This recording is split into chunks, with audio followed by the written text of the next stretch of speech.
Well, welcome to our inaugural therapy book club, whatever we end up naming this.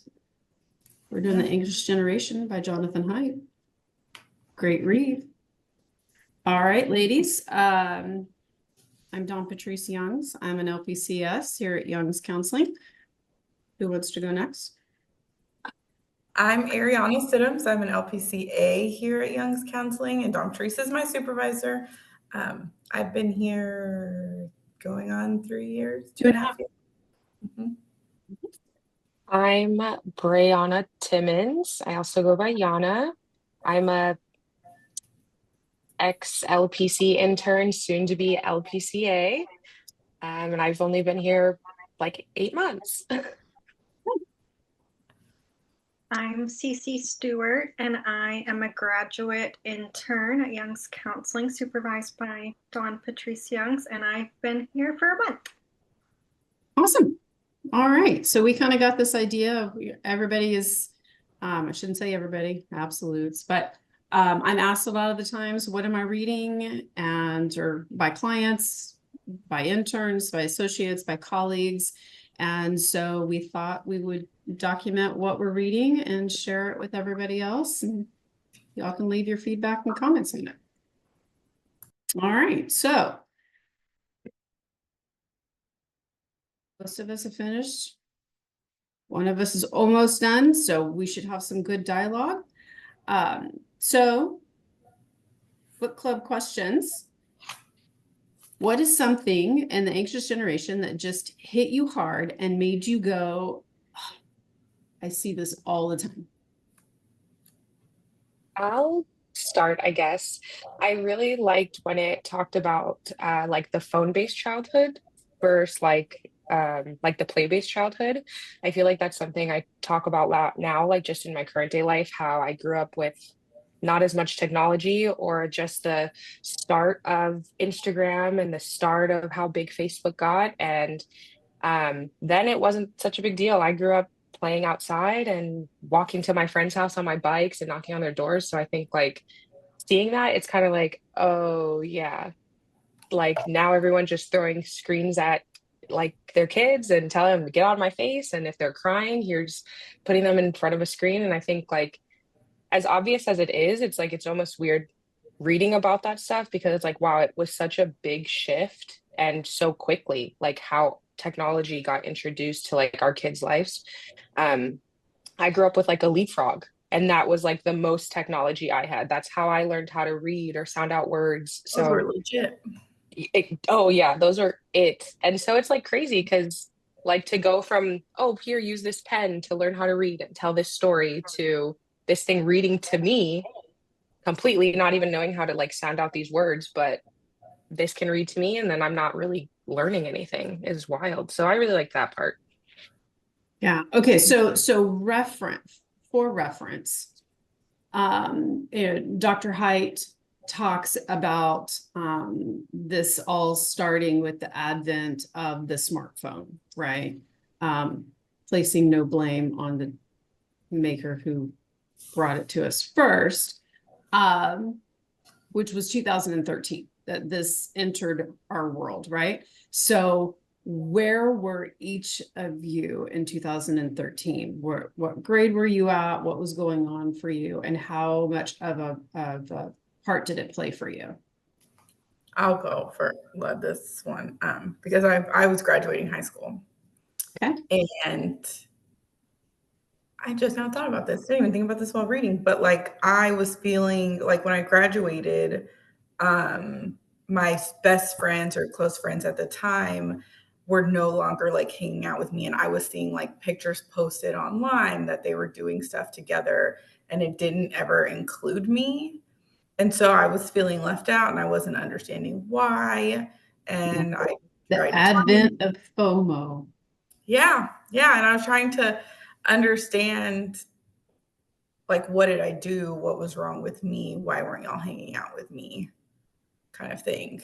Um, I don't think I ever really got a good conversation with those girls, but that's what was going on in 2013. And then to go to college, being so afraid to create new relationships for fear that I would be like left out. house. Yeah. So that right there is a perfect example of how you not being invited something, you immediately personalized it and received it as there's something wrong with me, when maybe those girls being together was happenstance. Yeah. Oh, well, yeah. I had a boyfriend still and they didn't anymore. So they were like doing whatever they were doing. But yeah. Yeah. Right. So how about Yana or Cece? Where were you in 2013? I was, let's see, I graduated in 2015, so I would have been, I guess, a sophomore or junior. And for me, that's when I was going through like my own mental health things, like really bad depression, things like that. So I was constantly seeing stuff related to like depression and stuff. So it brought me down even more. And So the that, algorithms were feeding for you and it was just feeding you more of the same. And yeah. And I would even seek it out to, trying to find people like me, because people that I went to school with in person, right, were not, having depression problems and stuff that I knew about. that you knew of. Mm-hmm. Right? Yeah. So. Yeah. I also would have been a sophomore or a junior, one of the two, somewhere. And I would have just moved back with my mom, and my dad was super strict, and I had like time limits on my phone. If he saw me texting too much, he'd be like, put your phone away. So I was actually in a transition where I could be like, ooh, text all my friends. And I got to see all this stuff where I'm now just joining Instagram. Like, I didn't even have a Facebook till I was like way older, like all the things. Um, so I felt really, I just posted whatever. I didn't really think too much of it because I was so new that it didn't mean anything. So I think I was still in a place in my life where I was just trying to figure it out, like where everybody likes it so much because it is so new. Um, so yeah, like I was a huge Snapchatter. I loved posting on my business, going on rants. I'm so glad I grew up, but at the time, yeah, all my business was probably out there if you were my friend, for sure. Okay. So in 2013, I was over at Side Creek High School as a high school counselor. And this is when I really started seeing a shift in my students' mental health. We started seeing more and more in the office. And it's actually the reason why I got into private practice, because it became very clear in those 2 years as a high school counselor, we did not have enough time in the day to devote to the emotional needs of our students. And without doubt, a conservative estimate would be daily, I had at least one student in my office showing me their phone and a text from Kik. Y'all remember anonymous texting app Kik, right? K-I-K. Wow. Yeah. And they're crying, they're hysterical, and they're showing me this text that says, just kill yourself. Nobody wants you here. Wow. That was daily. Yeah, I got those. That's wild. And it's soul crushing, right? You're just developmentally, you're questioning everything, you're hormonal, you're trying to find who you want to be, your identity. And then here's this anonymous person who's probably saying something that you've kind of played around with in your own head. Nobody loves me. It would be better off if I wasn't here. Life would be easier. My parents wouldn't have to struggle with me because I'm dramatic, or I'm, we're trying to self-soothe, and we've got impulsive behaviors, and we're talking out in class and getting in trouble there. And it would just be easier if I wasn't here. And then here's the anonymous text, just kill yourself. You're a waste of breath. It was horrid. So yes, hands down, I saw the shift, and that's how I got into private practice. So Going off of that, like I Mhm. remember on like Twitter, um, there was like this thing you could add to your profile. Maybe it's Facebook too, but on Twitter you could add this thing called Ask FM. And it was like kind of a similar thing, but like you could ask questions anonymously, like completely anonymous. Like with Kick, you make a profile, but like this was super anonymous. And I remember that was a huge thing too. And I'm sure there was a lot of similar things that you were seeing from your students, but even just like body image and, putting people down and talking about who they're dating and all those kinds of things as well. Like people are so, especially kids, are so strong when it's anonymous and you don't know what's happening. But you would never say this to someone in their face. Like it's actually crazy. Like, yeah, bring up the Kick. That's so many memories. It's like you unlocked this chapter because like, wow, yeah. Mhm. Absolutely, right? So, and this goes into that's a great segue into what Dr. Haidt is talking about on how our kids have become so scheduled and supervised. And those kids didn't get the ramifications of saying that to somebody's face. They didn't see their physical response of being crushed, tears, eyes welling up, curling into themselves. The energy is changing. Maybe the group going, hey, why'd you say that? Right? Don't be so mean. Whether so you don't have the altruism, you don't have the herd mentality protecting the other individual, and you're not getting the ramifications cold shoulder, like we're not playing with you. If you're going to act like that, we're not going to play with you. Right? Go back to the playground. If you cut in line to somebody, Oh, we were fighting. Like typically somebody's going to say, you can't cut, and they're going to get pushed to the back of the line. They're going to get, a talking to, somebody's going to say something ugly, whatever. They're going to figure out social society norms by letting them figure it out. And that's not what happens. You have typically a mom or a teacher running in to mediate instead of allowing the kids to figure it out. This is why you have keyboard warriors, right? I'm going to say whatever I want because they don't have the social ramifications of it. They don't see that they're hurting somebody. And so now I hear it all the time. My kid lacks empathy. Well, were your kid taught empathy? We learn empathy on the playground. I liked in the book, I think it was in the UK where they have the playground that has the sign that says like, your kids are fine, leave them alone or something. I was like, that's hilarious. Well, none of y'all have elementary school kids, but there's been, I've seen it for when my kids were in elementary. There's a sign on the door. They lock the doors after, school started. And parents would come up to bring tennis shoes the kid forgot, or their lunch, or their homework, or their whatever. And the sign said, parents, unless it is an emergency, please turn around and leave. Your kid will be okay. Right? They need to learn there are natural consequences. You don't remember your homework, you get a 0. You don't get to do this extra fun activity in class that day. You go hungry. No child is going to die of starvation for not eating one meal. Now, we can get into the whole brain health and not being able to focus because we don't have nutrition.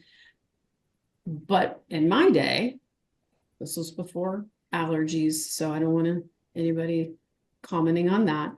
But there was a stack of peanut butter sandwiches in the cafeteria. If you left your lunch, you could go get a free peanut butter sandwich. We also had free lunch at school. It was ham and cheese, I think is what it was. Yeah, right. But there was something. This Also, was like with the relationship building. lunch and all of that, right? But Yeah.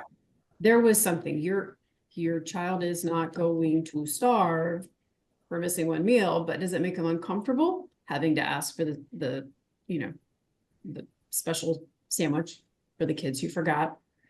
Or they go hungry that day? Like, you're gonna remember, it's a natural consequence to their action. I think it also teaches like relationship building too and kindness, right? So if you have other kids who see that you forgot your lunch, maybe they'd be like, oh, here's my chips or whatever, right? Absolutely. I did it, and my girlfriends were always like, hey, I don't want this. You want this? I think Right? it's also a great path to teach like responsibility. Okay, I forgot this. I'm not going to do that again.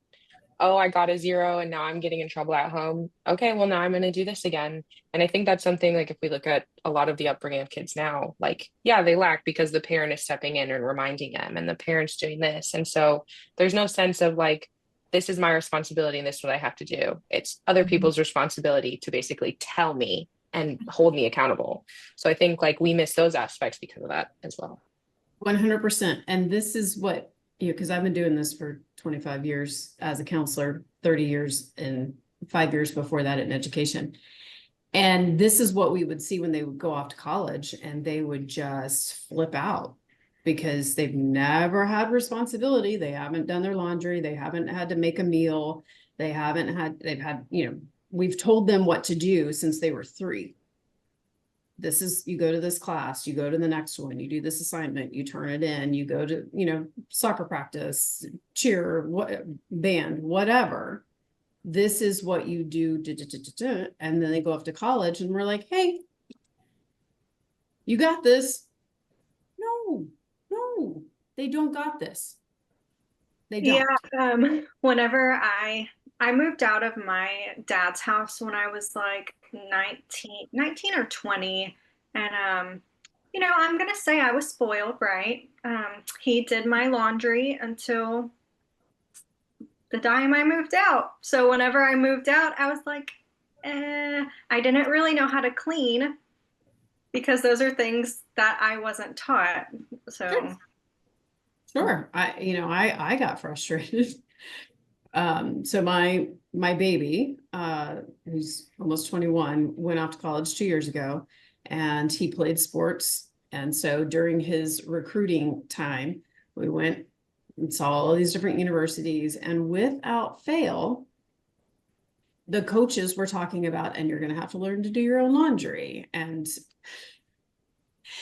every time my son would immediately,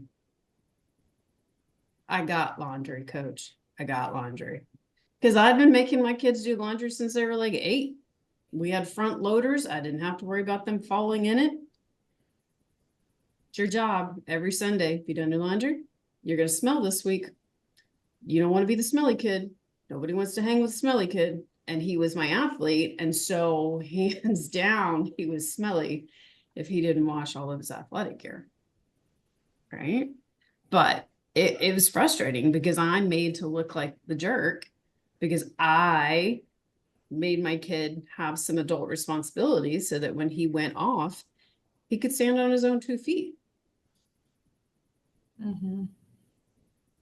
But Which I really like, sorry, which I really like in the book, like when he starts to talk about like the freedom versus safety, like how we're raising the children, and like we want to raise safe kids, but like we also want to raise strong kids, and like kind of where this line is getting like blurred and crossed. And I don't really, I guess that's something like when I think about real life, I get a little confused on, obviously because I'm not a parent, on how technology would make you raise a safe kid. And I don't get like where people in society would think that having a kid who you're just throwing this iPad or in front of a screen is raising a strong kid. Like both these things aren't happening, right? Like in that same time. Honestly, Yana, I don't think they're even thinking about it. Come on, let's go to I was just at a restaurant Wednesday night. Do you know how many under 5-year-olds? I was just looking at the under 5s. I didn't look at the rest of them. Under 5-year-olds had a device in their hand. and they're very, I'm like, you're skilled, dude. You know how to scroll. Like, wow. It is an ease for the parent because the parents are exhausted because society is so fast paced in America that we're looking for any respite that we can find as parents. And you see it everywhere. So you don't second guess that it's a problem. People just aren't stopping and thinking about the long-term damage that's occurring. This week I had an amazing 15-year-old and an amazing 13-year-old client. We had some very open conversations about the no phone policies in schools, and they are not happy about it, right? Mhm. Rightfully so. And they have said, quote, it's going to be a shit show. And I said, well, yeah, until you guys get used to it, it is. But here are all the benefits. And we talked all about Dr. Height's work and the 192 notifications on average that they get. And one of them did the math, because I was talking about how, just brain health, understanding that every time the notification goes off and you're attending to something and then you shift your attention to see your phone went off, oh, that's nothing I have to worry about. So it's not even one you're diving into.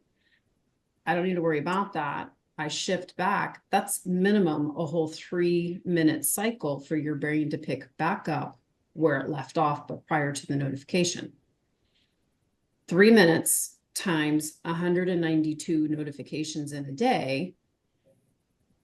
My client was like, that's over 9 hours. So you lose 9 hours of time. No, Just by looking at a notification you're not even interested in. Exactly. Yeah. Right. We don't think about this. And I think, Ariana, we've talked about Pew Research.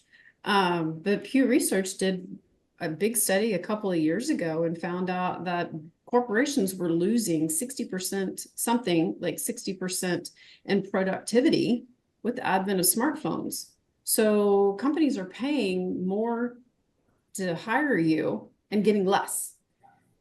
Like, what? That's not Even with sustainable for the economy.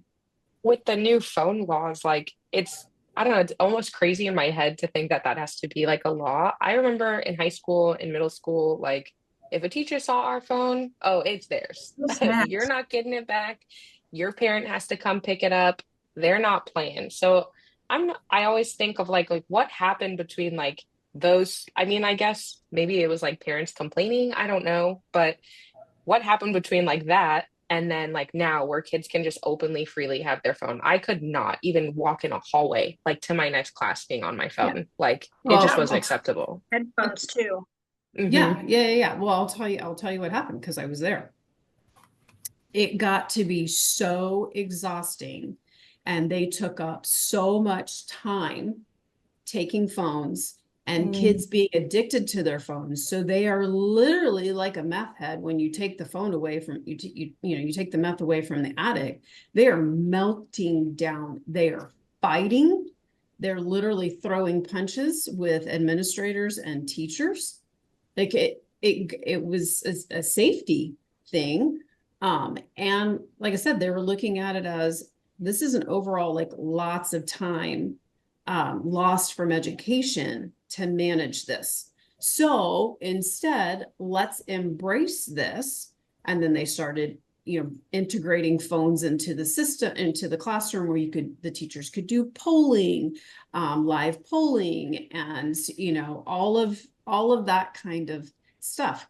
COVID, right? There was still the digital divide for some areas where they didn't have computers, but they had a cell phone and they could load up Schoology or Google Classrooms or whatever on their phone and still get their schoolwork done. So that's kind of what happened. It just got away from everybody, right? And this is how society works is it takes us 10, 15, 20 years to get the longitudinal data to then back what a lot of people in the beginning were saying, this isn't good, but it was convenience, and Americans are all over convenience. And I say Americans just because this is where we live, and I'm not going to speak for the cultural norms of another society, but I would wager that it's pretty similar other areas, right? Dr. Haidt talks about Australia, New Zealand, Canada, the UK, and America, because we're all kind of on the same playing ground, but they all saw the decline, right?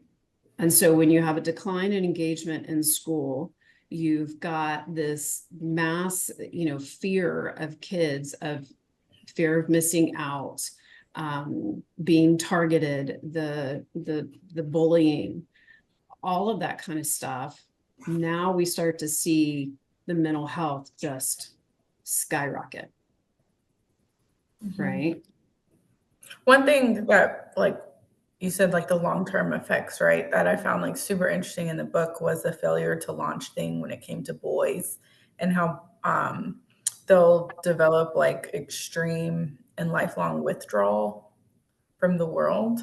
I thought that was wild. And like, to really like imagine if people say dating's hard now, imagine if all the boys decided to withdraw from the world because they can get everything they want from a screen.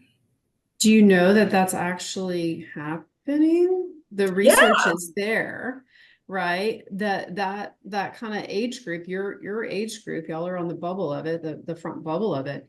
Hands down, they talk about a decrease in life satisfaction. They're not getting married. They're not able to have healthy, sustainable relationships because they didn't, again, this goes back to everything was monitored and supervised. They didn't learn how to communicate because they didn't do this face to face. They did this side by side. Again, not the same, right? Yana, just like you were saying, you can't see that what you just said hurt my feelings, right? And then we put up a guard and we bite back, and they think like, oh, it's no big deal. It's fine.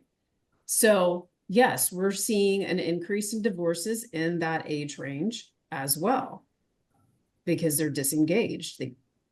They're also calling it the single man pandemic, or the lonely man pandemic, or something like that, where it's just like a decrease. Yeah, and exactly what Don Patrice saying, like marriages and there's more single men and less women want to get married, and like all those things. I like just saw a study on it a few weeks ago, and how it's just continuing to increase. And I think it's interesting, like even in the book, just talking about like how the social media and some of this stuff affects like boys and girls differently, to then leading into that like as adults. Whereas like the effect on each gender, because it's different, girls aren't necessarily withdrawing themselves for the world. So they're still open to like marriage, right? But then if we have a decrease of boys that are interested or making themselves available, or even confident in speaking to women, right? Then I think that's the biggest part. Yeah, they're so fearful. They don't know how to engage, and it's so overwhelming. They're emotionally flooded every time they try. So it doesn't feel good. So I'm not doing this. Instead of learning how to lean in and be uncomfortable, it does get better, and the rewards outweigh the risks. Yeah. Right. Also, to mention the type of content that's being consumed of like boy versus girl. So like obviously with boys, like, pornography or killing in video games, as to where we're not seeing that as women as much, unless you are more, I guess, into that. So I would look at that too, as like that type of content that we're indigesting, of why they're. Go ahead, sorry. No, keep going, sorry. No, you're good. Go.